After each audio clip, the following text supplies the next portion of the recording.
বিবাহের ক্ষেত্রে কি দশা অন্তর্দশার কোনো প্রভাব পড়তে পারে? নিশ্চয়ই, বেশিরভাগ ক্ষেত্রে দেখেছি। দেখুন, মূল পরাশর হোরাশাস্ত্র যদি আমরা দেখি, সেখানে টোটাল 42টা দশার কথা সেখানে লেখা আছে। নাক্ষত্রিক দশাও যেমন আছে, রাশি দশাও আছে, সেটা নিয়ে আমরা অন্য আলোচনা করব।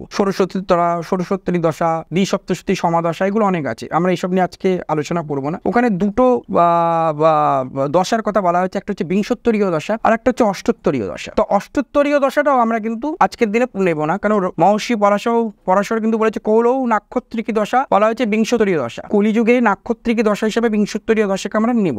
সেক্ষেত্রে লগ্ন দ্বিতীয় চতুর্থ সপ্তম এবং দ্বাদশ, লগ্ন দ্বিতীয় চতুর্থ সপ্তম এবং দ্বাদশ, এই 5টা ভাবের অধিপতির অন্তর্দশা, মহাদশা বলছি না, আমি আরও শর্ট করে দিচ্ছি, মিলিয়ে দেখবেন।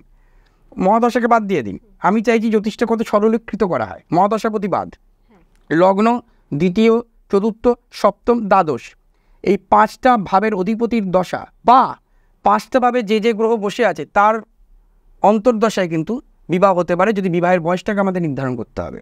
কার আগে বিবাহ, কার বিলম্বে বিবাহ, সেটাকে আমাদের যাচ করে নিতে হবে, তা নাহলে কিন্তু হবে না। আমরা কি দেখব, কাদের প্রথম বিলম্বে বিবাহ হয়? সপ্তম ভাব যদি পাপপীড়িত হয়, লগ্ন ভাব যদি পাপপীড়িত হয়, এবং লগ্ন দ্বিতীয় চতুর্থ সপ্তম দ্বাদশ, এই 5টা ভাবে যদি কোনো বক্রী স্থিরগামী গ্রহ থাকে। স্থিরগামী গ্রহ কী কী?